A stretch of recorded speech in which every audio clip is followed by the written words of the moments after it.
হালিমা আপা, ও হালিমা আপা, আচ্ছা কিস্তি দিতে গেলেন না? কি আইছে কনে গেল এরা? বাড়ি গেলে তো দেখা যাবে। হালিমা আপা, কি হলো? আজকে কেন্দ্রে গেলেন না? কিস্তি দেবেন না? কনে গেল সব? আবার দুপুর হয়ে গেল, আমি আবার অফিসে যাবো কিস্তি নিয়ে, কারোর বাড়ি পাচ্ছি না। ভাই, হালিমা তো বাসায় নেই। আসলে সত্য কথা বলতে কি, আমি নামাজ পড়ছিলাম বলে ডাক শুনতে পারি। হালিমা আপা কই? আজকে তো কেন্দ্রে যায়নি কিস্তি দিতে, আমি বাড়ি ভরে চলে আসলাম। ওই দুপুরে যাচ্ছে, আমার অফিস যেতে হবে, তাড়াতাড়ি কিস্তি টাকা দেন, আমি নিয়ে চলে যাই। ভাই, সত্যি কথা বলতে কি, আপনার এই কিস্তির জন্য অনেক জায়গায় দৌড়দৌড়ি করেছে, পাইনি। তাই ও পাশের বাড়ি একটু যায় পলাইছে ভাই। যে কিস্তি টাকা জমা করতে পারেননি? আমার কিস্তি টাকা না নিয়ে অফিসে যাওয়ার কায়দা নেই। কিস্তি টাকা গুছান, খালি আমার ডাক দেন। এই করলে হয়? টাকা নেওয়ার সময় তো সেই সময় ভালোভাবে নিয়ে আইছিলেন অফিসে। আপনি টাকা দেন, ম্যানেজ করে দেন। ভাই, আমি নিজেই অসুস্থ, আর তাছাড়া ছেলেটা লেখাপড়া শিখে এই বাড়ি বসে আছে, কোনো চাকরি নেই। একটা কাজকর্ম কর ধরাতে পারলি আপনাদের কিস্তি আমরা দিয়ে দিবানি। ভাই, একটা কথা শোনেন, আমার কিস্তি টাকা না নিয়ে অফিসে যাওয়ার কায়দা নেই। তাহলে আমি অফিসে সব লোকজন ডেকে বাড়ি জড়ো করবেনি কিন্তু। জড়ো করে কি লাভ ভাই? টাকা তো দিতেই পারবো না। আর তাছাড়া যদি বাড়ি পরে সব মাস্টার আনেন, তাহলে একটা মান সম্মানের ব্যাপার না? আশেপাশের লোকের কাছে মুখ দেখাবো কিভাবে? আপনাদেরকে আর মান সম্মান আছে নাকি? কিস্তির টাকা না দিয়ে বাড়ি বসে রয়েছেন, তার আবার মান সম্মান কি? আপনারা কিস্তির টাকায় নাকি ফাজলিমি শুরু করেছেন? আমার কিস্তির টাকা না নিয়ে অফিসে যাওয়ার কায়দা নেই। আমি বিকেলে আসতেছি, যে করে হোক আপনার কিস্তির টাকা জোগাড় করেন। কিস্তির টাকা নিয়ে ঘরে বসে থাকবেন, শুয়ে থাকবেন, কি অসুস্থ থাকবেন, এটা আমার দেখার সময় নেই। আমার কিস্তির টাকা নিয়েই অফিসে যাওয়া লাগবে। ভাই, আপনারা তো বললাম আমি খুবই অসুস্থ ভাই। কষ্ট থাকে না, যা থাকেন কিস্তির টাকা জোগাড় করেন। আমি আবার বিকেলে আসতেছি, কিস্তির টাকা তুলে নিয়ে ফাজলামি বাড়াইছি। প্রত্যেক সপ্তাহে এরকম করা লাগবে। জানতে পারেন, টাকা ম্যানেজ করে রাখেন, আমি বিকেলে আসতেছি। না, কি যে করি, মান সম্মান মনে আর থাকতো না।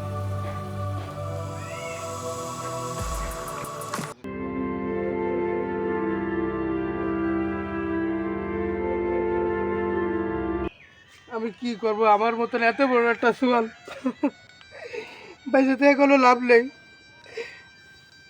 সমিতির টাকা জানি আমার মা বাপ বেশি কথা শোনে। আমি কি করব? আমার যদি একটা চাকরি বাকরি থাকতো, তাহলে আজকে আর আমার মা বাপের বেশি কথা শোনা লাগতো না। এ আব্বা, তুই কাঁদতেছিস কেন? সমিতি আলারা কিছু টাকা পাবে, তারা দুই কথা করতেই পারে।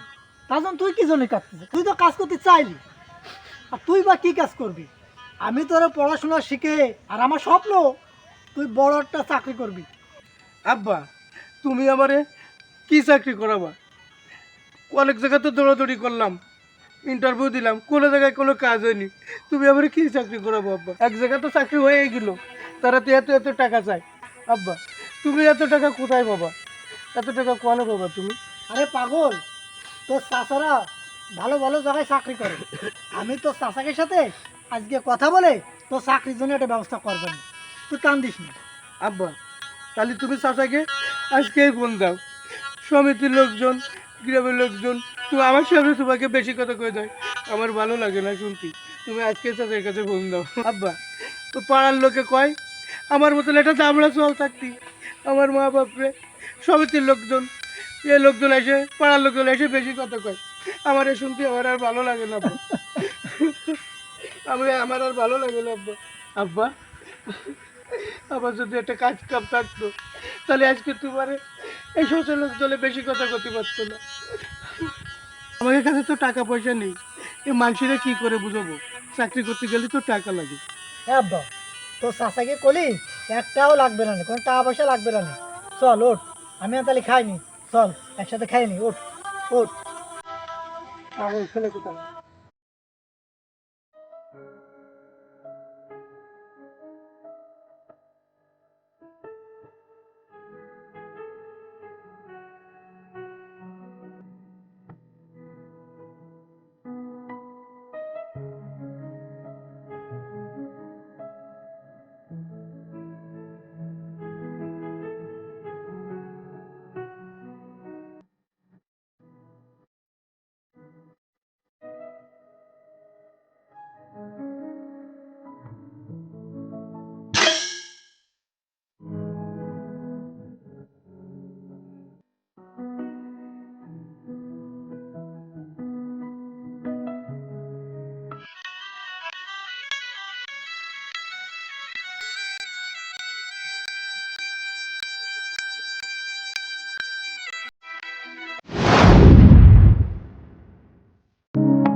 বাস খালি এদিক ওদিক যাচ্ছে। এ আব্বা এই, আব্বা ওই ছাত্র কাকা কইলো কি যে এই ওকে বেড়ে বাস রয়েছে, বাস করা বাড়ি নিয়ে গেলি আমার এনে 100 টাকা। তোরা আমি একটা কথা কব বলে খুঁজতে যাচ্ছিলাম। আব্বা কি কবা কও? বাবা রে, তুই কষ্ট কর, কাজ কর, তো তোর আমি কিছু করতে পারিনি, বাবা ব্যর্থ ব্যর্থ। আব্বা আব্বা কি আছে? আপনি কাঁদতেছেন কেন? কি আছে? আব্বা আব্বা কি আছে? আমি তো চাচাইয়ের কাছে তোর চাকরির জন্য ফোন দিলাম, তো চাচারা কইছে টাকা ছাড়া চাকরি হবে না, আর আমি এত টাকা কোথায় পাবো? তুই কষ্ট কর বাপ, তুই কষ্ট কর। আব্বা বাংলাদেশে টাকা ছাড়া চাকরি হবে না, যে বেরেস্তায় আসুক না কেন টাকা ছাড়া কোনো চাকরি হবে না। আব্বা আব্বা আমি তোমার একটা কথা বলবো। আব্বা তুমি আমারে লেখাপড়া না শিখে গ্যারেজের কাজ শিখাতে, তাহলে রাজমিস্ত্রির কাজ শিখাতে, না রং মিস্ত্রি বানাতে, তাই দিয়ে আমি কাজ করে খাতি করতাম, তাহলে তো একটা টাকা ইনকাম করতে পারতাম। যারা পড়ালেখা করে চাকরি বাকরি পায় না, তাকে অবশেষে ওই ভিক্ষা করে খাওয়া লাগে। কি কইছে বুঝতে পারছিল? আপা কোর্টে যে শুনিলাম যে যারা পড়াশোনা করে তারা নাকি গাড়ি ঘোড়া চড়ে, এখন তো দেখতেছি তারাই চাকরি করতেছে, গাড়ি ঘোড়া চড়ে বেড়াচ্ছে। আব্বা মেধা দিয়ে ভালো পড়াশোনা করতে পারে কিন্তু চাকরি করতে পারে না। যে কয়বারা ইন্টারভিউ দিতে গেছে ছুটে ছুটে, সেই কয়বারা এ ছবি করো, এ ভোটার আইডি কার্ড নিয়ে আসো, ছবির পিছনে সই করো, বিজে ক্যাডারের কাছে সই নিয়ে আসো, এই করতে করতে প্রায় 6-7 হাজার টাকা খরচ হয়ে গেছে, কিছুই হলো না।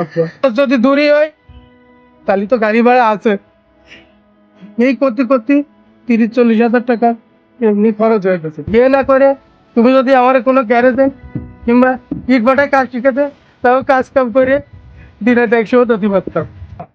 তোমরা এই মা বাপেরা ভুল করো, আমার যদি লেখাপড়া না শিখাই হাতের কাজ শিখাতে, তাহলে আমাকে আজকে না খেয়ে মুক্তি হতো না, কাজ করে কিছু টাকা তো আনতে পারতো। আপা তুমি চিন্তা করে না, আমি বাড়ি দুটো দিয়ে আসি, তুমি তাড়াতাড়ি বাড়ি চলে আস, আর মন খারাপ করে না, একটা ব্যবস্থা করবানি। আব্বা একটা ব্যবস্থা করবানি। একটা ছেলে যখন পড়াশোনা শিখে চাকরি না হওয়াতে বাড়ি কতখানি সে বোঝা হয়ে যায়, তাই এই ভিডিও দেখলেই আপনারা বুঝতে পারবেন। আমাদের ভিডিওর দিকে চোখ রাখুন এবং ভালো ভালো ভিডিও পেতে সাবস্ক্রাইব করুন।